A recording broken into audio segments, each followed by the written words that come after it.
Hi everybody, we're going to now paint the highlights onto this, the black and white method.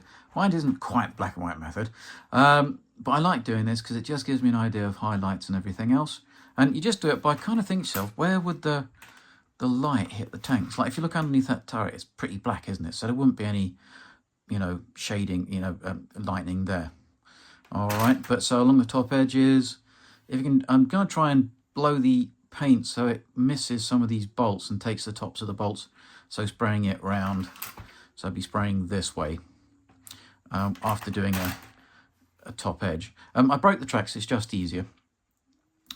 With the paint, it's just Tamiya flat white. I've not put anything else in it like gloss or anything because you don't need that. It's just another, I suppose, undercoat. But for thinning, if you've got a brand new pot of paint and you want to thin it, the best way to do it is just get the orange top Tamiya lacquer thinner with retarder, and it means it doesn't dry as quick and it shouldn't give you a dry needle, especially if you've lubed your needle. That should make it a lot easier. And you just fill it up to the top with the thinner, and that makes it into that milky consistency. So I'll just quickly show you. Sorry about the last video. I was spray painting, the one where I stabbed myself. I was spray painting with my mask on, and when I did the editing, you couldn't really hear what I was saying. So I thought what I'd do is I would turn the volume up of me talking with my mask on. But then when I realised it went live, it was really loud. So sorry about that. I'll try not to do that today. So I'm not going to do any talking with my mask on. I'm just going to paint. Okay, and if I have to, I'll overdub. So can you see? That's the consistency of milk. So it's the 50-50 paint thinner mix, or probably more like 55 or 60 paint, 40 thinner. But it works well, okay? And it shouldn't dry up on your tip, and it should flow quite well. And it's the easiest way of doing it. You just literally fill the Tamiya paint pots up. But if you're going to use a Tamiya paint for hand brushing, I mean, it still works, but it'll be thinner. So you just got to remember which ones you use. So maybe just, put a red dot or something on the one so you know your red dot means pre-thinned. Okay? Right, let's get down to painting. Somebody asked me what airbrush I use. It's a Sparmax, what's it say? SP20X. And it's a 2mm nozzle. For bigger stuff like varnish and that, I use this, but it's no use to you guys. They don't make these anymore, it's Naztec.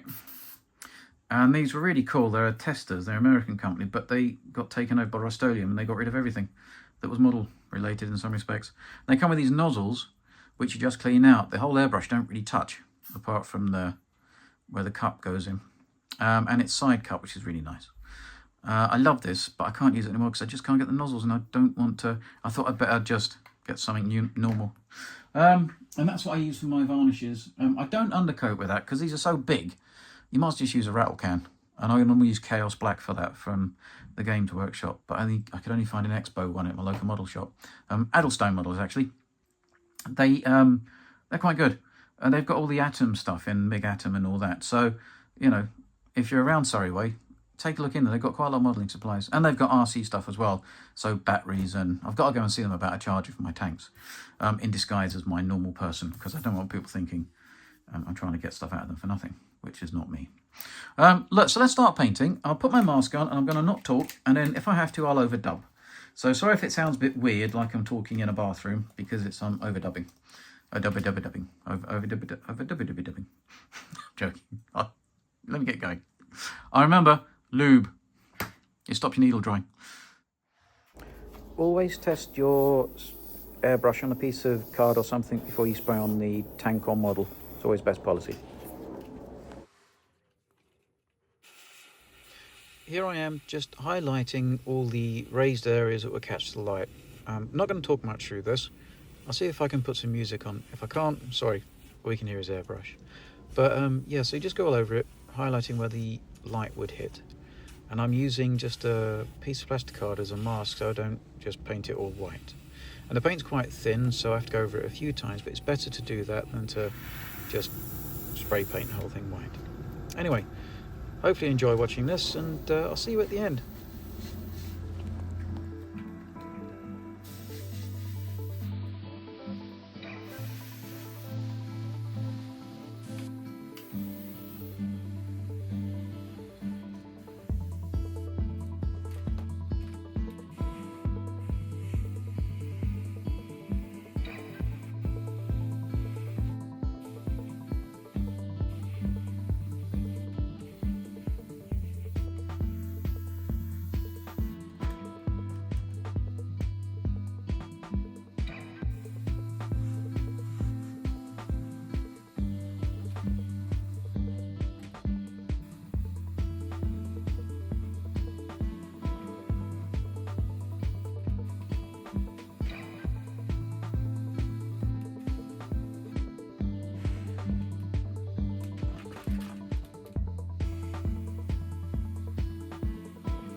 Right, everybody, I've got my mask off, so hopefully I can talk to you now.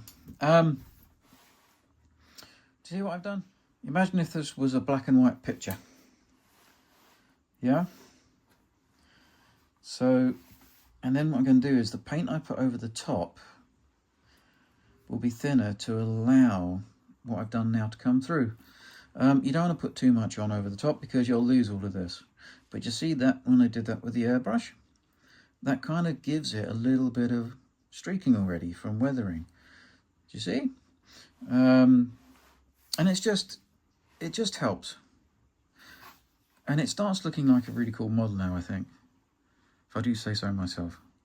And, you know, COOLBANK deserve a clap on the back because, you know, I didn't have to do a lot to this. It's like hire. I never have to do a lot to hire tanks. But see here, I've put a bit more white here. So that that's the corner would stick out, wouldn't it? Because it's angular. When I did this, I tried to do it by the zenithal method. I think that's the way. So I sprayed downwards. So hopefully it didn't catch underneath those bolts. So if I turn this off, do you sort of see? Without the backlighting. So hopefully it does that. I suppose it took me about an hour and a bit to just look around this. The paint I use is quite thin, so I managed to knock me complete and utter. I'm a clumsy git. It's like I did that. You can't see it now. They super glued it really well. They did that. I've just knocked the whole entire pot of Tamiya white paint on the floor that was pre-mixed. It's fine. I've got wooden. Our house was done. And when I knew this was the wife was kind enough to let me come up here to do this on my own, in my own little room. It used to be the box room. I got really cheap laminate floor, put down wooden floor. It's easy to clean up. So yeah, so that's fine. But I think that looks cool. I don't know about you guys. Maybe comment in below and tell me it looks absolutely shocking. I'm going to make this one video, and then I'm going to do the next video on actually putting the top coat on and the camouflage, because otherwise it'll be stupid long. All right, it's like here, I've hit that harder with white because, well, that sticks out more, doesn't it? And can you see I've sort of brought that shadow, because here will be shadow because this is in the way. I've done nothing underneath because you wouldn't see it. I've left that all pretty much black because it would be. And you can also correct this when you put the top coat on. You can add, you know, which I will do, you know, I will add even more contrast. And when you go around like that, it just gives it a mottled effect, which hopefully, especially on flat surfaces, this has got a lot of them. And if you filled this all in white, it would lose something. You want some of the black still to come through, so when you put the top coat on, you kind of still see this. They do it on model airplanes a lot. Yeah. So anyway, I think it looks kind of cool. And there, I've kept the black ridge behind because it would be. So you just got to try and think where the shadow would fall. Yeah. Well, I'm going to stop now. I'm going to shut up and leave you to all to it. I'm going to review on this soon. This was my Christmas present from Wifey. And it's one of those little sanders. So I'm going to see what it's like. So I'm going to open this up. And another one, I'm doing unboxing. And I'm going to go live now. So you're going to see this next week. I'm going to go live now to explain about the wheels on the Leopard. There's no point explaining it here because I'm going to quickly go live and show people what I mean. So you know what's gone on. So yeah, I think that's kind of cool. Have a lovely week. And then I will see you next week with a video on how to paint this and what colour mix I'm using for the British yellow, desert yellow. Okay, look, have a nice one, and I will see you all soon. Bye.